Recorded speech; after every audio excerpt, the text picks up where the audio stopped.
Almatine. I am the Director of Grants and Contracts with the Family League of Baltimore. For those of you who joined us on yesterday for day one, thank you so much for returning. And for those of you who are joining us for the very first time this week, we welcome you to our second virtual FY22 Annual Funded Partners Week. We are very excited about you joining us this week. And our goal is to provide you with a wealth of information and tools to prepare you for our FY22 partnership. We want to ensure that our partnership is a successful one and that our community outreach efforts and support program services are delivered effectively and efficiently to the children, youth, families, and communities of Baltimore City. We will be emphasizing throughout the week our core organizational objectives during this training, which are to strengthen communities and organizations like yourselves, influence systems through our public policy advocacy work, and lead collaborative partnerships to better serve the community which you have been brought on board to do, some of you year after year. On yesterday, our President and CEO, Zaman Millard, along with our communications, finance, grants and contracts, and legal advisory teams, provided highlights of our strategic plan and goals for the upcoming year, exciting new partnerships and opportunities, important aspects of media and customer relations, and the specific details of our contracting and payment processes. Today, our exceptional programs and professional development teams will be joining us to share more information about our various programs, helping to positively shape our communities and the partnering organizations that serve them. We are also thrilled to have presentations from two of our partnering organizations, Keys and Powers and Beyond the Natural Foundation, to share their experiences as our partners and their keys to their success. There will also be an opportunity for question and answers at the end of the presentations today. So we are asking that you provide your questions through the chat function of our session, and we will answer them in the order that they are received. Lastly, I wanted to advise everyone that this virtual meeting is being recorded and will be made available to each of you via email by close of business each day. All sessions will be available on our website on Friday, August the 20th as well. As stated earlier, we are quite excited about this week and the sessions that we have in store for you to gain insight and training for a wonderful year of collaborative partnerships. I'll now turn it over to our dynamic programs team. Thank you. Good morning, everyone. My name is Janae Tucker, Director of Programs of Family League of Baltimore. I have the pleasure of supporting community schools, out of school time, school readiness, expanded youth programming, and professional development. And I'll kick it over to my partner in crime, Melissa, to introduce herself. Morning, Melissa Moore, also the Director of Programs. I oversee the early childhood, food access, and interagency initiatives. And I think our chief is on here. I know she's like, why are you calling me to the floor? But I see her. See you, Kalila. Can you introduce yourself? Morning, everyone. So glad that you are here and so happy to join you on this great day. You've got a lot in store for you, so I'm going to mute myself so you can get started. Thanks for coming. Thank you, Kalila. So Family League of Baltimore works collaboratively to support data-informed, community-driven solutions that align resources to dismantle systemic barriers which limit possibilities for children, families, and communities. We have three priority areas, and they include ensure children are successful in school, families are economically stable, and communities are safe for children, youth, and families. So Family League collaborates with key stakeholders to really support youth, families, and communities across Baltimore City. And we've been successful in braiding resources together to maximize the impact of each dollar invested in support of priority areas. We leverage resources to serve Baltimore's children, youth, and families through our participation as the convener, implementation lead, and collaborator. Then I'll pass it over to Melissa to talk a little bit about Family League's Bold Goal. Good morning again. You can see on our slide here the bold goal. Family League invests in strategies and initiatives to create lasting change for children and families. To do this, we work with an array of program partners like yourselves who seek to transform communities and achieve sustainable impact. All of Family League's programs focus on education and child and family support, spanning a continuum that starts at birth. Janae and I are grateful to work with an amazing program team who today will introduce themselves, share information about the programs they support and how they support their partners. In addition, you will hear from two of our amazing funded partners, as Tawana mentioned earlier. Normally, I would toss it over to Jasmine, but she is in a training today. So I'm going to give you a brief overview of the BHB program, and then I will help transition to each one of our programs. It is always awkward to present online to Zoom to a bunch of people, but I've had 2 cups of coffee, so do not worry, you're in good hands. Let me pull up my notes here. Okay, so home visiting is part of the BHB initiative, which seeks to improve birth outcomes in Baltimore City. We support 5 citywide home visiting programs: BHS, Drum, Sinai, Family Tree, and Hope. I know you're all on here, so hey, how are you? A typical home visit consists of family goal planning, safe sleep education, breastfeeding education, developmental, domestic violence, depression screenings, and a lot more. Our home visitors work to collect moms to essential resources throughout the visit. Participants are enrolled prenatally and are seen up to the child is around 3 years old. We have 3 HFA programs that have 380 slots, 1 Baltimore Healthy Start that has 500 starts, and then our HFA Hope program that has 30 slots. These sites receive referrals through the Healthcare Access Maryland, also known as HCAM, which serves as a centralized intake system for Baltimore. Home visiting sites have been enrolled and serving clients virtually since the onset of pandemic, so they're no longer home visits, they're virtual visits. We recently implemented a project in which families enrolled in HFA can receive a $500 monthly housing support stipend to help alleviate stressors that may contribute to birth outcomes. And so if you know anyone who is interested in receiving these services, they can contact HCAM and get signed up for the home visiting program to begin receiving some of those supports, that I just mentioned. I'm going to toss it over to Mira, who's going to tell you a little bit about her programs. Good morning, everyone. My name is Tamara Dunn. I am the program manager for Be More for Healthy Babies. Under the Be More for Healthy Babies umbrella, I support the implementation of the BHB strategy and projects. I work to ensure that the Baby Basics Coalition stays active and more moms clubs are being implemented around the city. Baby Basics is a curriculum used to assist moms at risk with becoming advocates for their care during pregnancy. I provide support to the Hope Project that works with women who have experienced a pregnancy or infant loss, and that is through Roberta's House, one of our partners. And Family League also provides funding under this program to train doulas for women at risk in the city. Awesome. Thank you so much, Tamara. Our community organizer for BHB, Chrismere Thomas, is also at the same training as Jasmine. So I'm going to quickly go over some of her work that she sent to me. She supports 2 communities, our faith-based work and our BHB Community Advisory Board. Our 2 BHB communities engage their community and provide activities, group-based supports, such as Baby Basics Moms Club, breastfeeding and fitness, and perinatal case management services to improve birth outcomes in Upton and Druid Heights and Patterson Park Northeast. She also oversees our CAB, which was formed to help keep BHB accountable to being community-driven and anti-racist. Our faith-based work, which I mentioned, focuses on building a network of health ministries in Baltimore that focus on family and child health issues. Currently, there's an RFP out for our faith-based coordinator. And so if you or someone you know might want to get involved in that, I can pop that link in the chat. The deadline to apply is September 11th. So there is still time to apply for that if you are interested. I want to toss it over to Yolanda Jenkins, who's going to tell you a little bit about school readiness.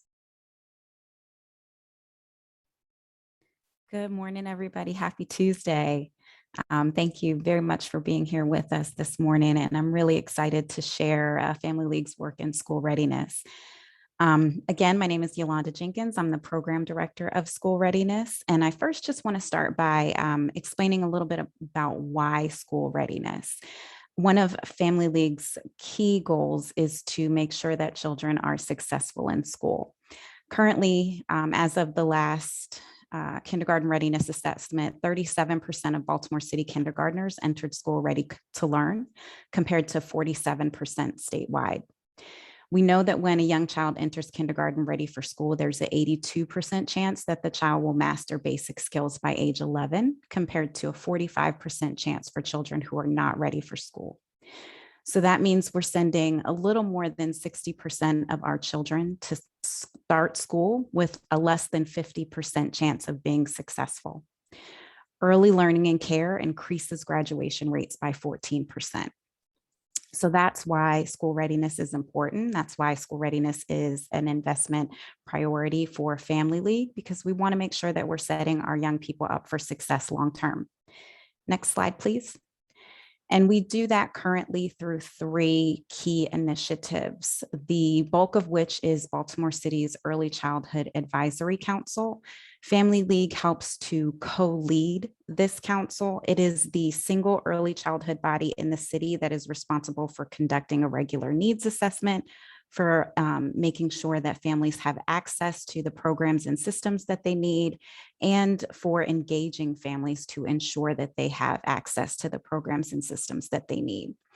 Currently, the Early Childhood Advisory Council is undergoing a systems report. So we're taking a look at all of the early childhood systems that are available to families, how they do or do not work together. And we're also having conversations with families about their experiences with those systems in an effort to make some recommendations to improve the system for Baltimore's families. Our next investment is the Home Instruction for Parents of Preschool Youngsters, or the HIPPY program.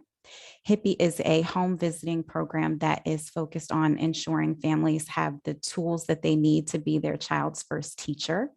The picture of the little guy smiling on this slide is actually one of the participants in the HIPPY program as they were doing a virtual activity last spring. Currently, HIPPY is in the Park Heights neighborhood, and it is run by Park Heights Renaissance. And we are also going to be looking to expand into Cherry Hill over the next few months. There is currently a request for applications for organizations that may be interested in helping to expand that program to Cherry Hill. You can find that information on our website. And then our last investment is care coordination. And that is a collaborative project between Healthcare Access Maryland and the 5 Judy centers that are listed. There are community health advocates that are embedded within these 5 Judy centers to assist families in getting connected to care coordination, making sure that they have access to the programs, to home visiting, to the medical assistance that they need, and that they have information regarding school readiness and providing services that their families need through those Judy centers. I'm really proud of being a part of this work. School readiness is near and dear to my heart. I think that the investment in school readiness pays in magnitudes down the line. And if anyone is interested in participating in the Early Childhood Advisory Council, which is always looking for community members and families to participate, please don't hesitate to reach out to me. I'll be happy to talk your ear off about it and provide you some more information. I will make sure that I have my email in the chat. Thank you. Thank you so much, Yolanda. And one of the things that we know that helps young people be ready for school is access to healthy food. And Sharon and Yolanda are going to tell us a little bit more about that. Hi, everybody. Sharon is actually out today, but I am Kendall, and I am the program manager of our after school meals program. So I'm going to give you just an overview of the food access department. So our goal is really to serve the families of Baltimore City by feeding kids. Any children that are unable to have a good meal, we know that they're not going to do as well in school or in their extracurricular activities. So by providing these meals, we're really making sure that they're set up for success. So The Food Access Department runs the Child and Adult Care Food Program, which is a federal nutrition program. There are a couple different aspects of that. So there's the after school meal program that I operate, as well as the family child care program, which you'll hear about from Yolanda in just a second. As far as the after school meal program is concerned, we serve youth under the age of 18 all across the city. So any after school meal program that serves kids under the age of 18, they can apply to work with us. And what that would mean is that they can receive a snack and a supper for all of their kids free of charge to their program. So we kind of help them to navigate that federal program in order to get those free meals for their kids. If you want to apply, if you're interested, we can work with any after school meal program that serves kids under the age of 18 in Baltimore City.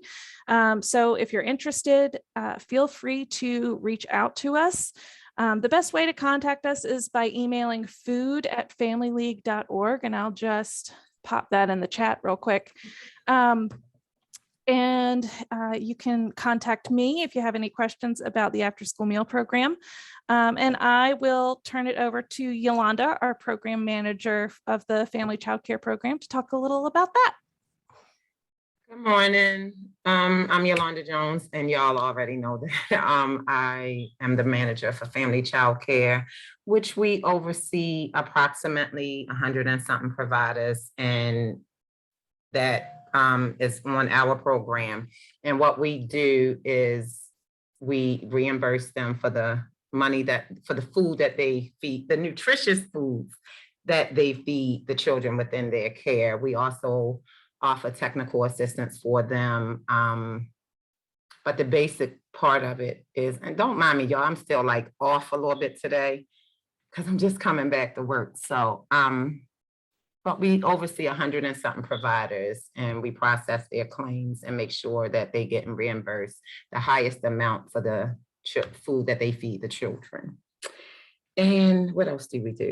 We provide technical assistance to make sure that they do stay on the program and do get the money and all of that stuff. I'm kind of nervous this morning, y'all. Thank you so much, prepared. Yolanda. You're doing great. Yolanda is a former child care provider and a huge asset to our food access team.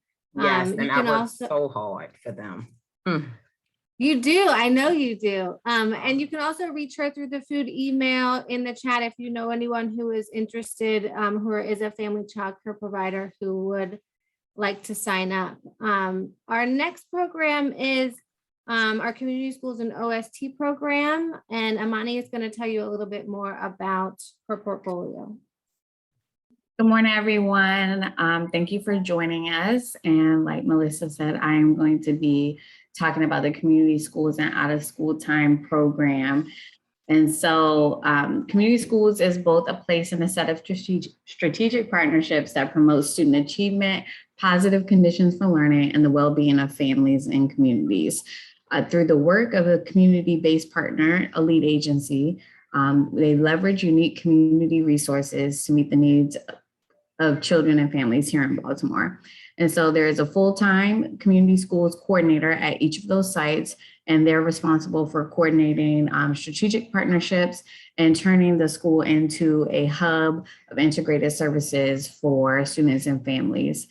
The community school strategy is guided by a biannual needs assessment, and that needs assessment drives the annual action plan development. And that's tailored to each of the unique community school sites that we fund. So through the work of the community school coordinator and the lead agency, the school leverages partnerships and resources to provide wraparound services for children and families in the area of enhanced academic enrichment, family engagement, community development, college and career, enhanced academics and enrichment. Oh, sorry, I said that. Youth development, health and social services, social supports. The community school services are accessible to any student, family, or community member.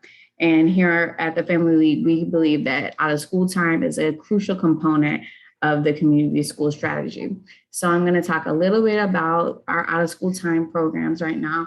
We fund 43 out-of-school time programs, and our out-of-school programs provide an opportunity for youth to explore new ideas, build 21st century schools, and find new talents and experience success.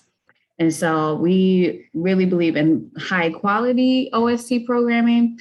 And so we support our funded partners through technical assistance to make sure that our programming is supporting students in the most high quality way. Sorry, my child is in the background doing a lot of things and it's a little distracting. It's all good. It's telework. It's all good. As soon as it was my turn, she came in here. Of course, that's how it works. What was the last one? Lois, please go back to work. Thank you. All right, so you can go to the next slide. And in FY22, we funded our comprehensive OST programs, which are K through 8. And we were fortunate to also begin funding our high school OST programs, which are 9 through 12th grade. And so our comprehensive programs have a minimum of 45 minutes of academic content, and then also have enrichment activities. And then all of our programs provide a snack or a meal. Our high school programs this year were focused on college and career readiness, and then balance that with other essential components. We also fund pre-K OST, and that's funded through MSDE. And for a total, we have, like I said, 43 sites, and it's an investment of $3.7 million in OST. Next slide. So this slide is going to break down some of our, introduce our specialists and break down their portfolios. I'm not going to read through all of the schools that they support, but one of our specialists, Mike Glenwick, and you can see his email address here. And these are the community schools and OST programs that he supports. And then you can go to the next slide. We also have Pam Johnson, who supports the following community schools and OST programs. And then lastly, we have one vacancy right now, but I will be supporting that portfolio. And these are the community school lead agencies and sites and OST sites that I will be supporting. And then finally, this is me, Amani Coker-Warren, and I'm the program director. So that's all I have for community schools and OST time. And I will send it over to the next program. Thank you so much, Amani. We're going to invite Tiffany to talk a little bit about our expanded youth programming. Good morning, everyone. My name is Tiffany Sneed Rose, Program Manager of Expanded Youth Opportunities here at Family League. And I am super excited to talk to you all about my portfolio. So the value of programming. Youth programs provide young people with the opportunity to explore new ideas, build new skills, develop healthy relationships, find new talents, and experience success. The demand for after school in Maryland has surged. So parents usually find, or families find, the key benefits from after school, including keeping youth safe and off streets, helping youth to learn and grow, as we stated before, providing that peace of mind, especially for those working parents, supported by knowledgeable and caring staff, and then that lifeline for working families, which 76% of parents with a child in after-school program agree that programming helps keep their job or helps them to keep their job or work more hours. So EYP programming addresses the need of the community. Family League has partnered with the mayor and the City Council of Baltimore for the past 4 years to improve outcomes by expanding Baltimore's youth and youth adult programming. So to be in line with the Baltimore Children's Cabinet, FY22 expanded youth programming will provide over $1 million to support 25 partners providing programming in the following areas. So we have increasing early childhood development, decreasing food insecurity, decreasing youth homelessness, increasing youth literacy, increasing trauma-informed care for youth, increasing the diversion practices, and breaking down those historical barriers for African-American boys and young men of color.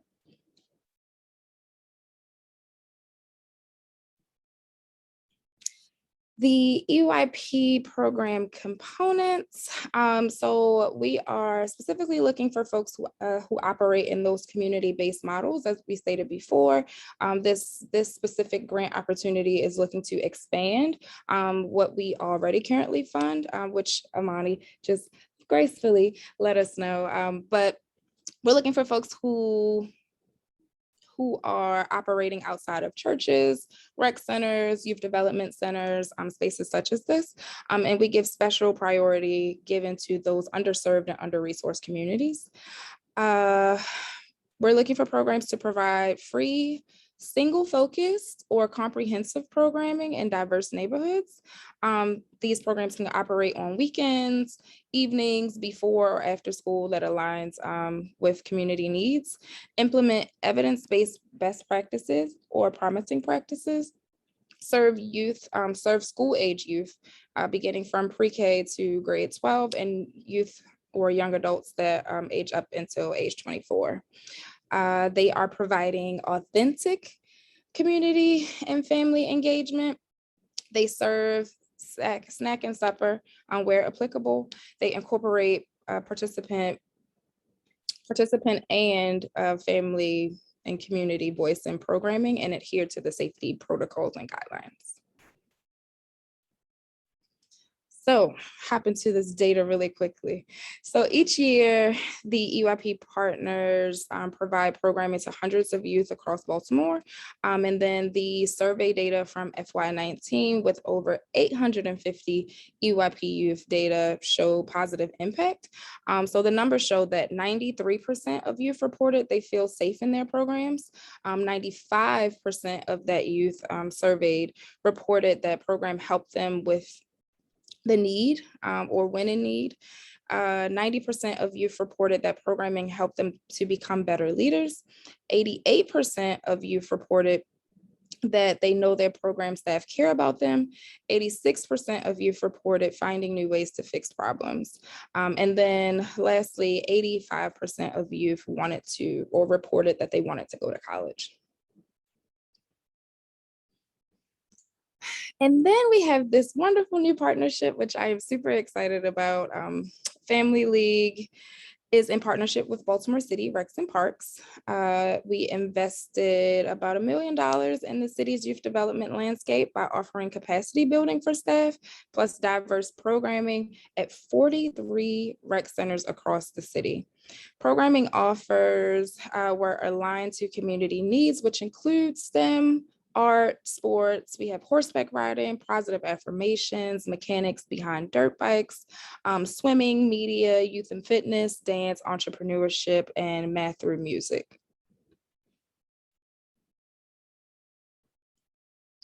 We also, or under my portfolio, I also support the Summer Funding Collaborative. Family League participates in Summer Funding Collaborative, or SFC. A partnership between public, private, and nonprofit organizations that support high quality summer programming serving youth and children in low income backgrounds in Baltimore. The goal is to fund different types of programs to keep students engaged and reduce that summer learning loss so that more youth can reach their full potential. So in FY21, Family League awarded 14 community organizations, many small and grassroots organizations. We invested $240,000 for summer programming, and programming focused on community violence and safety, or the reduction of the community violence and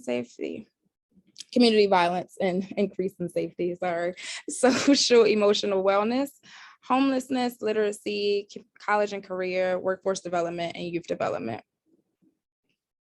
And the majority of these programs were recruiting youth that were lifted in our community health needs assessment, which was a great one for us.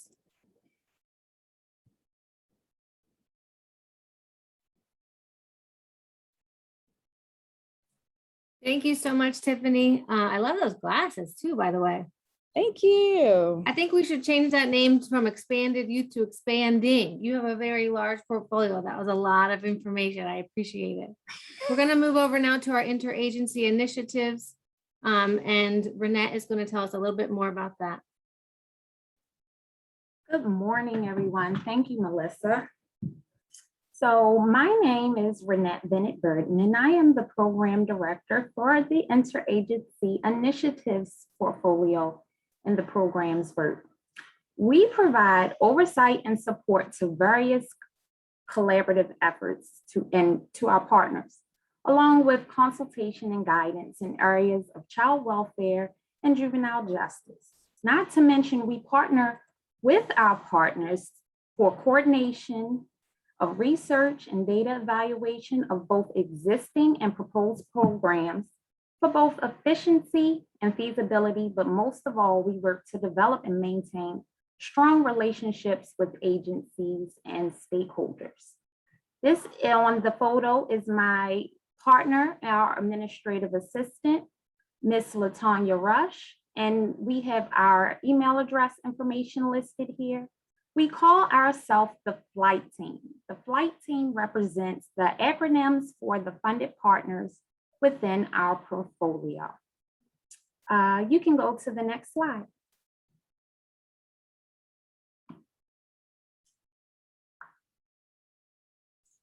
You can go forward. I did. I think I'm still seeing the pictures on my end. Yeah. There we go. Awesome. Thank you. Thank you. Thank you.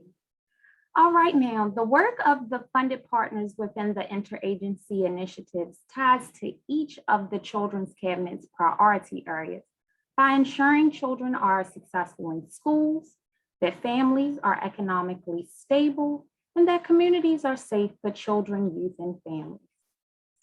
During this past fiscal year, in addition to serving 136 parents and supporting the reunification of 6 children, our family recovery partner also participated in the partnership between Sesame Street and Communities and Family League. They were able, with their partnership, they were able to offer Sesame Street resources and information on parental addiction, community violence, resilience, and other things that parents sometimes have a hard time discussing with their children. I know we have some of our family recovery program partners in attendance. So hi, y'all. Our family stability partner, they were successful in supporting 45 families with emergency financial assistance throughout this pandemic year. And we'll also, during this upcoming fiscal year, be sharing Sesame Street and Communities resources with the families they serve. Our local care team works to support the intensive care needs of children in Baltimore. And my partner, Ms. Latanya Rush, will offer you some more information on the local care team in just a moment. Our YSB partner worked throughout the pandemic to ensure more than 60 youth had access to services, supports, resources that would help them maintain safety and stability, re-engage with school and or work. That partner, when I say they serve more than 60, it's because some youth were referred to them that they were able to refer to other programming and connect them with some other services that they need. So although they reported 60 youth to us, I know that I want to give them their credit for serving more than the 60 youth. Our Thriving Youth strategy was fulfilled by 2 community-based partners.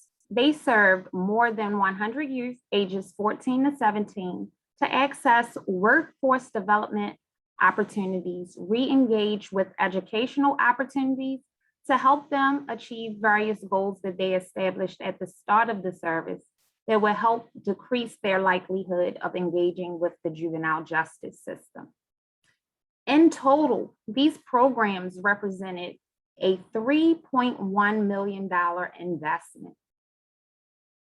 And now I am going to turn it over to my partner, the administrative assistant and local care team manager, Ms. Latanya Rush.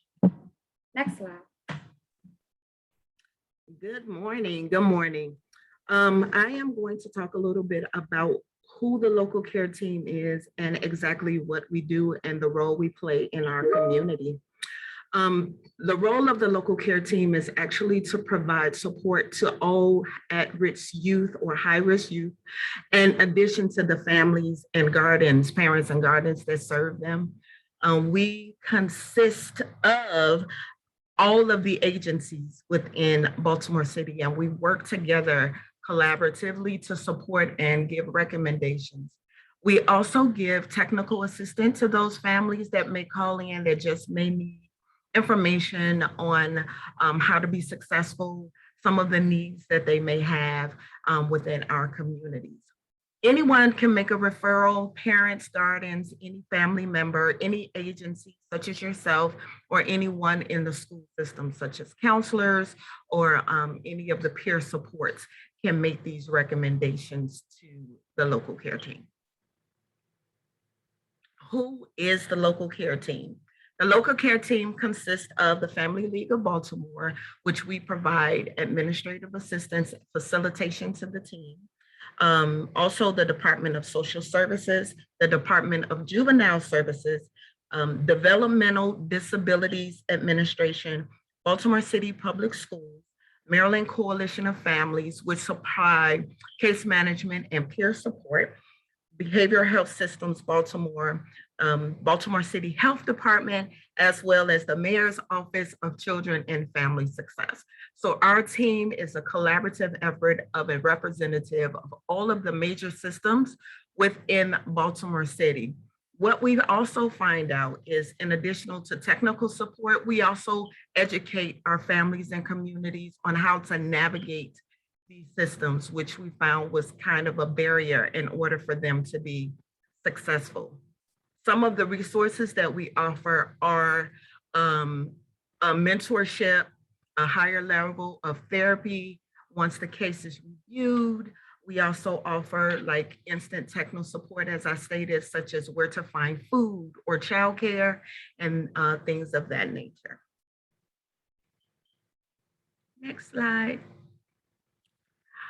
How this is done, this is actually the referral process. So you fill out a referral form, which is located on our website. It is reviewed by our team. And at that time, we can determine if the case is to come before the local care team, or if this is something that we can provide technical assistance for immediately.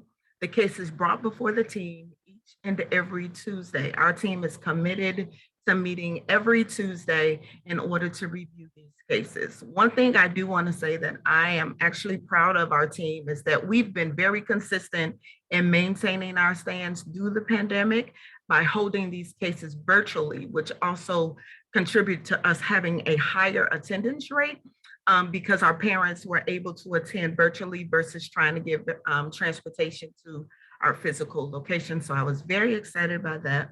Once the case is reviewed, we offer those recommendations, and then there's a follow-up to make sure that the recommendations were actually acted upon. We hold every part of the case responsible. We hold the case manager responsible, the DSS worker responsible, anybody involved, we hold them responsible in making sure they follow through with these recommendations so that the youth is supported as well as the family supported so that the entire family is successful within our community. Then we do an additional follow-up just to make sure that everything is good and that they got their needs met. If not, they are to return back to the table so that we can offer more recommendations and support. We also refer to community organizations such as yourself to offer that additional support because our goal is to make sure that the youth is supported and successful as well as the family that they're connected to.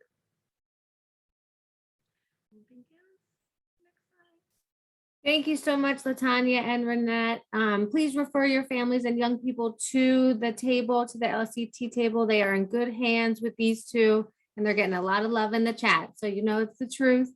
I'm gonna move now to our professional development squad, and Amy Bopp is gonna tell you a little bit about that. Hi everyone, this is Amy. We can go to the next slide. So as many of you know, because I recognize many people on this call from the OST world, from the EYP world, and then my previous life and home visiting. So we do have a community professional development calendar, and all of our professional development offerings are free. And so if you go to our website, you would go to that strengthening organizations, and then you would click on professional development, and then click on orange, and it will take you to the professional development calendar. So we can go to the next slide. And then here, we do not have very many offerings, and we really don't have very few offerings in July and August, because many of the folks who take our professional development offerings are OST partners, community school coordinators, and so kind of following the school schedule.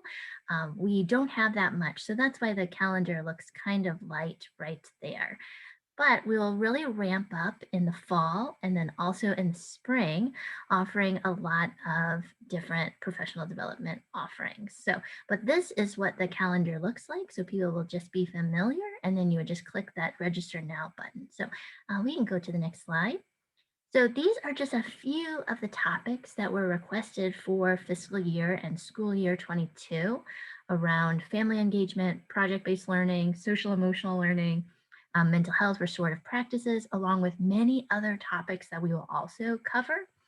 And so we've done a lot of focus groups with our OST site managers, community school coordinators, our EYP partners. We'll be doing a little bit of focus grouping on Friday with them to get an idea about what they were looking for professional development, because a huge value of the professional development department is uplifting stakeholder voice. So really giving people what they want and what they deem their needs to be. So that is around the topics that we offer, and then also when those workshops are hosted. And then, so for now, we are virtual. Obviously this meeting as well, but also, you know, with the Delta variant and Family League offices being closed, I'm just putting that we are virtual for now, but hopefully as numbers change, we will not be virtual, because we do know that people miss that in-person component. So some people, we've heard from people that they would like us to keep some virtual offerings. So when it is safe for us to be together again, we will likely offer a good combination of in-person and virtual offerings. Okay, next slide. And then, so for our sessions, we really try to emphasize activities just to keep engagement, especially in the virtual space. I'm sure many people have zoned out during a meeting or a workshop, and that is no judgment, because sometimes it is, you know, a little bit harder when you're staring at a screen. So really, to make it more engaging for people to attend, more interesting, our facilitators try to embed these things during their sessions. So activities, breakout rooms, building community.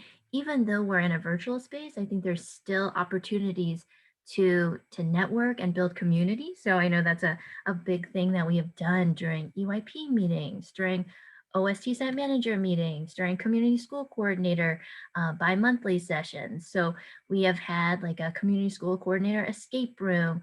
We played like Baltimore Outburst. So we're always trying to embed some opportunities for people to, you know, build community and get to know one another, which I think is a big part about learning from peers. And then also, we used to offer some full day sessions, but I think that's very challenging in an online environment. So most of our sessions are around 90 minutes to a few are 2 hours, but most of them are around 90 minutes. So, you know, just honoring that engagement piece. Okay, and so a little bit about fiscal year 21, we offered 192 total trainings, and that was 2,824 total participants were in those 192 trainings. And so that equaled out to a little over 5,000 hours. And something that was really exciting was for Community School Summer Institute. 17 social workers received CEUs for attending Community School Summer Institute. So those are just a snapshot of what we did last year. We can go to the next slide. And so this is, I don't know if Shania is on this call or not, but there are two people in the professional development team, me and my awesome colleague, Shania Peacock. And so these are a little bit about what we each do. So if you have any recommendations for professional development topics or offerings, you can reach out to me along with, Summer Institutes. If you're an OST provider and you're requesting some alternate PD approval, and we also host professional learning communities or cohorts. And then Shania, she, if you're an OST provider, she has probably sent you many emails about how many hours you have earned. She also, so that's part of her work as tracking attendance for OST. And then also for OST, she does the external and self-assessments piece, so supporting sites with their self-assessments. Since last year, things were virtual and Weichert recommended doing self-assessments only. And so also with support for the Weichert Scores Reporter System. So that's just a little bit about us, and please reach out to us if you have any questions or recommendations. We'd love to hear from you. And so that's it for PD, and I think that we are the last department to present. So I will throw it back to Melissa, Janae, or Dawana if you have, yes, I think we're at questions now. Thank you so much, Amy. Amy makes everything fun. She is the most fun person I know for sure. And her calendar is amazing. Her and Shania do a great job on that professional. I look at it sometimes, I'm like, I gotta sign up for this. So definitely take a look at that as they start to add stuff over the next few months. And then, like she said, if you're interested in presenting anything, you can reach out to Amy and fill out some information so we can get you on the schedule. We are going to have questions. And so if you have questions, please put them in the chat, and I'll ask Janae and our program team to help us field those by responding directly in the chat. And we'll have a little bit more time at the end, but I really want us to hear about some of our folks that we have to present to you next. I believe we have Keys and Powers, who is going to tell us a little bit about creating an optimal family league experience. Love it. Patrick, how much you say that you got to put down for the wine thing? Good morning. Good morning. So my name is Asia Oswell, and I'm the clinical program strategist for Keys and Powers. We have been receiving funding from Family League, I want to say since about maybe 2018, give or take. So we've been in this for a while. I'm ready for the next slide. So when asked to present, it was about what makes this experience optimal. Keys does get funded from various sources. So understanding this process, I feel like I'm actually on the payroll at Family League sometimes because I've been navigating the system. And be clear, I'm an over thorough, anal retentive individual. And guess what? They actually like that in some ways. And it kind of makes the work a lot easier. And these were some things that I learned over the years that made this process a lot easier for us. One is knowing your organization's challenges, tech support, administrative needs, staffing, financial, whatever the case may be. I think sometimes as smaller orgs and grassroots entities, we don't want to look incompetent or like we're not prepared, and that's not the case. Sometimes we just don't know what we don't know. So if you can identify your challenges up front, it allows you to be able to address them on the opposite side. And as you all just heard, all of these amazing resources are part of developing some of this. They don't know unless you ask. That goes on the notion that we can't assume things. We're not mind readers. And even more now with being in the virtual perspective, we don't know unless you tell. Fluidity is key. I have gone through some processes where we started and we were a quarter behind, or we had a data report that had to be updated 16 times before it had to be submitted. So these are things that you kind of just gotta ride the wave with. Get to know your monitors. I have a very best friend on here named Renette Bennett. And we talk online, offline, through email. But the thing is that she knows my program as if she works it. And I understand what she has to report on for our funders. And it makes it to be a very well-rounded relationship. You can't break funding track, play around with the system. I just said last week I had an issue with a budget modification, and I think I talked to Miss Nikki maybe 5 times last week, and that was between email, text message, and phone calls. And each time she was like, "Girl, let's just go ahead and figure it out." So all of this stuff works itself out over time. Reports may need to be modified multiple times. I had the pleasure of working with Lauren for the last 3 years, and Lauren and I would send the same Excel sheet back and forth multiple times because maybe something didn't tally correctly. And be mindful, some of my metrics include up to 25 indicators. So that's a lot of cells to tabulate for up to 60 to 70 people. And the thing is that once you recognize it, shoot it over, they'll send it back. And then they don't expect you to know everything. I found a glitch last week where my budget was tallying incorrectly. And for some reason, I didn't delete something out of a cell. And then it was like, oh, I could have saved 3 of those emails to Miss Nikki last week. I'm sorry. So the thing is be mindful that this is a working process and it does change over time. The one thing I do want to be mindful of is people's time. We know that we're on COVID time now, so you're not going to get the same response that you would normally get as walking into the building and into somebody's office. So when you submit your request in writing, give them a couple of hours to respond, and be mindful that it may be after traditional hours because it is in an email format. Make sure that you have a clear understanding of what is expected of you and your program before you make the commitment. When we get that 32-page contract that our CEO signs and it says this is what we're going to do, they really hold you to it. And be mindful that sometimes you may not have the pieces in play. And again, if you know it up front, you can prepare for it on the end. Also, and this is a big one for the smaller orgs in here, most of the grants that are provided, even outside of the 20% that we discussed yesterday being given for the startup funds, is reimbursable, which means you have to have a kitty.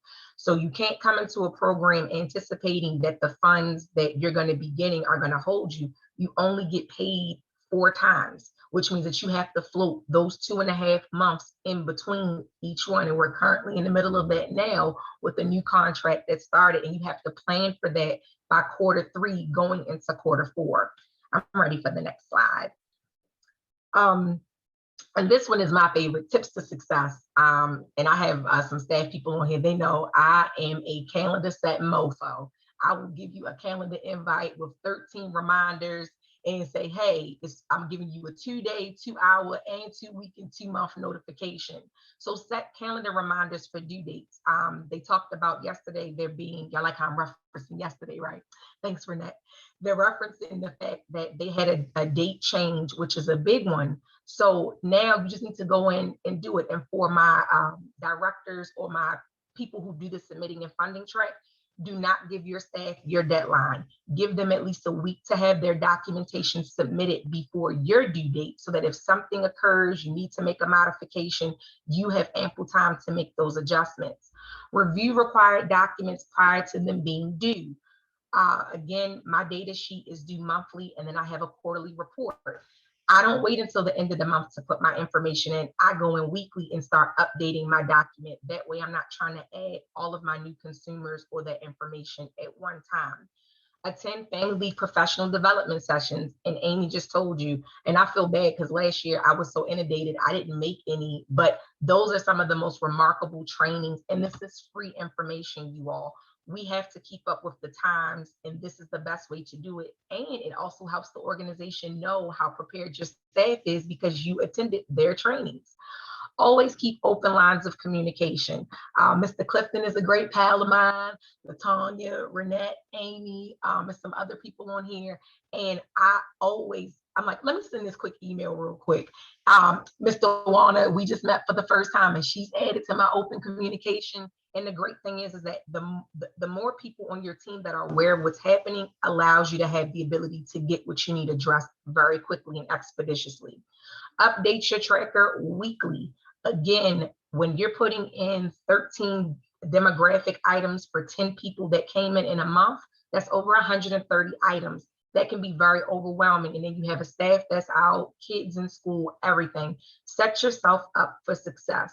And then remember, they are human too. We all have other stuff going on, and being in this virtual cloud really allows some flexibility. However, it also means that you can't wait last minute. My favorite line to my clients is, your crisis is not my emergency. And what that means is that just because you waited last minute to do something doesn't mean that I have the ability to jump on it right now. Preparation is key.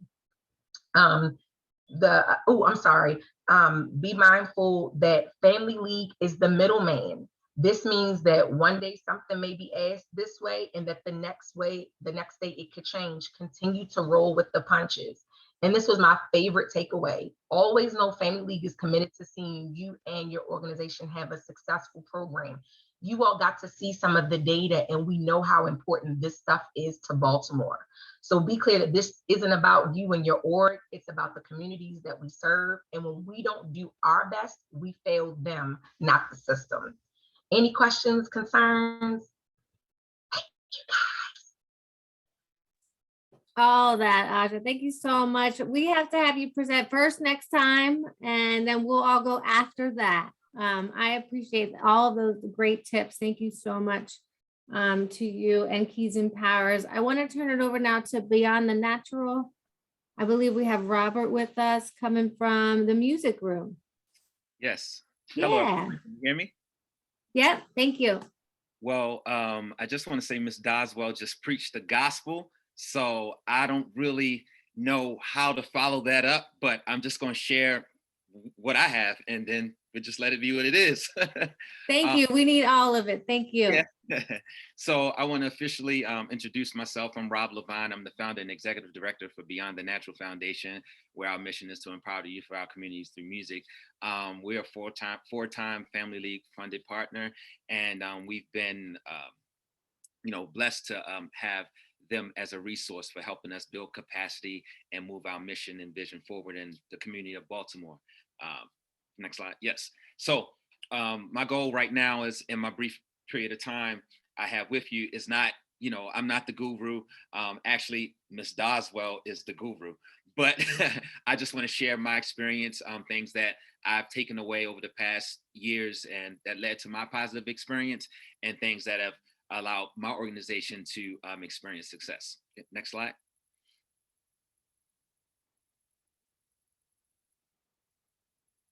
Okay, so the first thing I would start is to get to know and communicate regularly with your Family League team. Family League has an amazing staff, great people, and they love what they do. At least it feels that way. It feels that way to me. They're always accessible. They respond. Get to know your key points of contact. For me, those people were Clifton, my partnership manager, who's always available to communicate with me, provide me with on-time information that I need. If I have any questions, I could text them, phone call, email, always available. My program manager, Tiffany, who's also amazing at what she does, always accessible. She would, also give valuable insight because of her background dealing with programs, and give tips and things that I could actually implement in my programming to help our stuff improve. So that was very helpful. And that's just kind of the spirit that everybody tends to operate in, just being helpful, resourceful, because it's a team effort there. Money.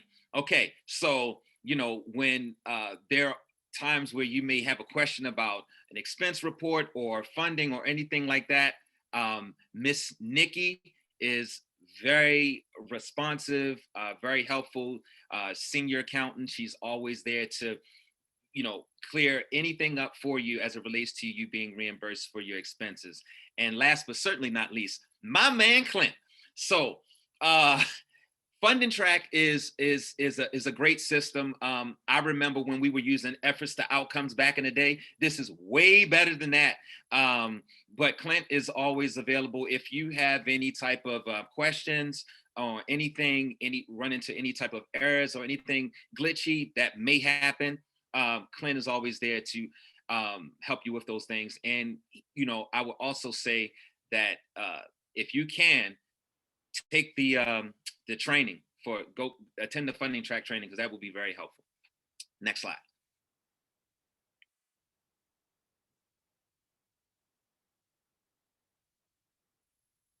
Okay, so obviously with any agreement, there's expectations and, on both sides, and it's our job as funded partners to manage our deliverables. So I'm not going to reinvent the wheel here. Ms. Doswell said everything. So again, I would just like to add that if you have the capacity as a leader, if you have an administrative assistant or support staff, delegate some of the smaller tasks that will really go a long way. Your daily data entry stuff, monthly data reports, things like that.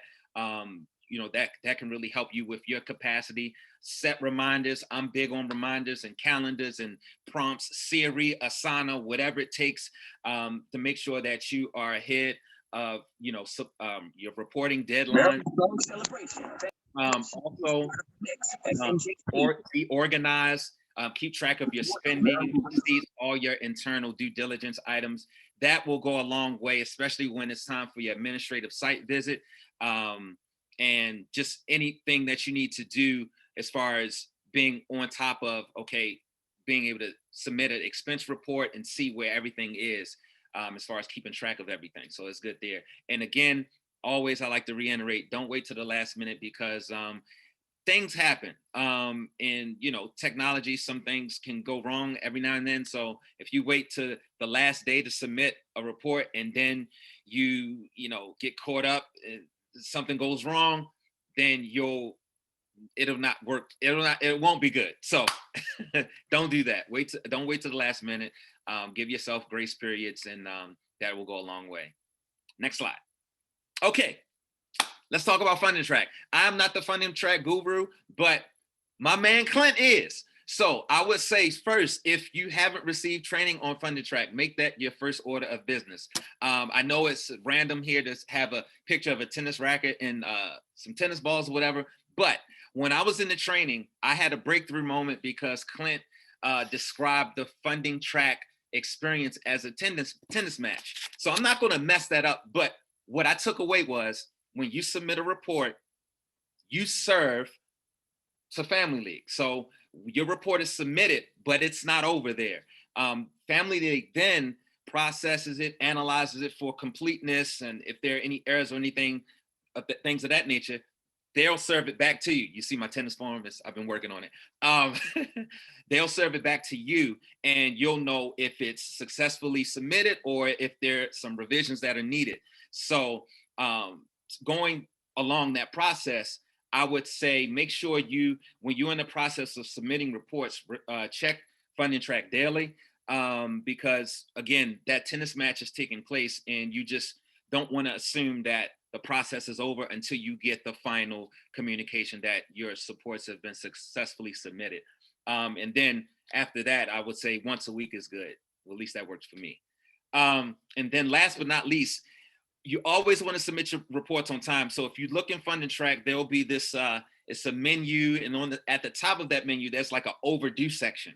You don't want to see overdue and have a number beside that. That's a problem. So make sure you submit your stuff timely, and it will just go a long way with you getting paid on time and just everything flowing for your program. Lastly, this is my contact information. I would love to stay connected with any of you guys. I'm great with email. If you have any questions related to how to, manage, your deliverables, or any type of question as a program manager or anything like that, feel free to reach out. I'm always available. You can follow my program on Instagram. That's our website there. And I look forward to possibly connecting with any and all of you. Next slide. And I just want to close with congratulations. I don't think, we as youth practitioners get enough positive light shined on the work that we do. Baltimore has a lot of negative things that are always highlighted, but I feel like the work that's flowing through people that's connected to the Zoom right now and beyond is not highlighted enough. So I just want to congratulate you and salute you for the great work that you're doing. Continue along the path. And I appreciate what Family League has done for creating a platform for all of us to continue to move our work forward. God bless you all. Peace. Yes, thank you so much, Robert. I appreciate that. And that analogy is amazing. And I think it also helped a lot of people in the chat. I see that. I like it a lot. I think we're all going to be using that from now on as we go forward. Are there any questions that we have in there, Janae, that need to get answered in the chat?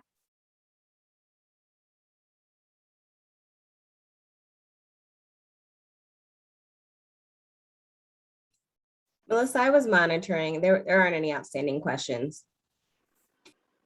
Amazing, great. Well, as everyone mentioned here on the call, we talked a lot about programs, but Family League is a team, and we have our funded partnerships, and we have our impact, and we have our D&E, and we have our finance and grants and contracts, and we all work together to support each of you.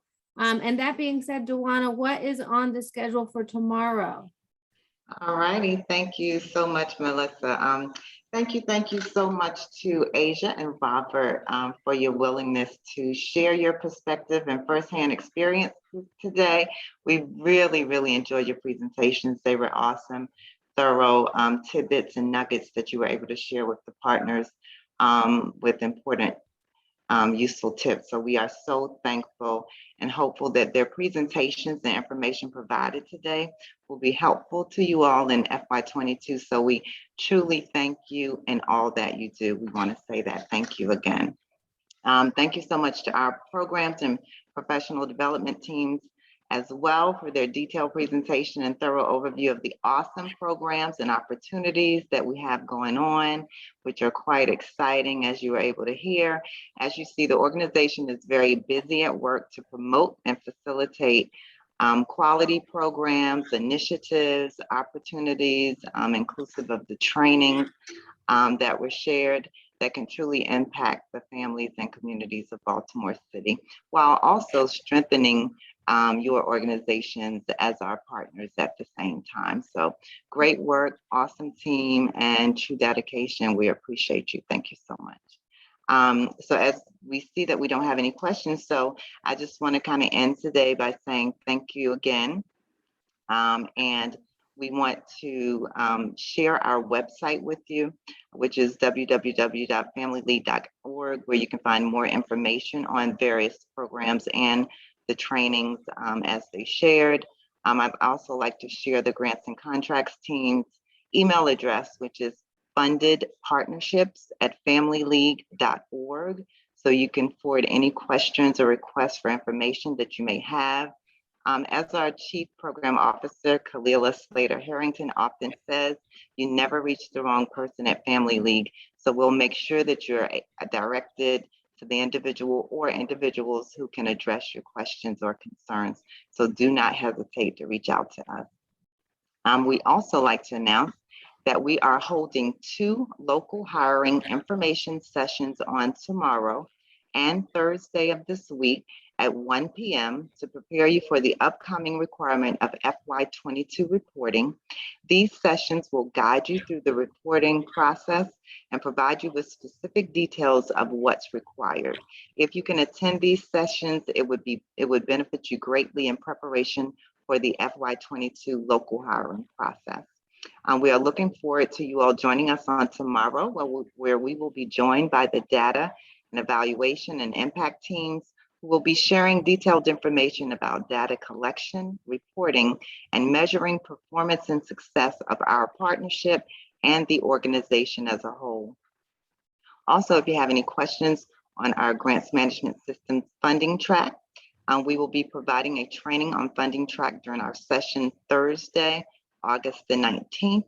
So we encourage you to be sure to attend that day as well.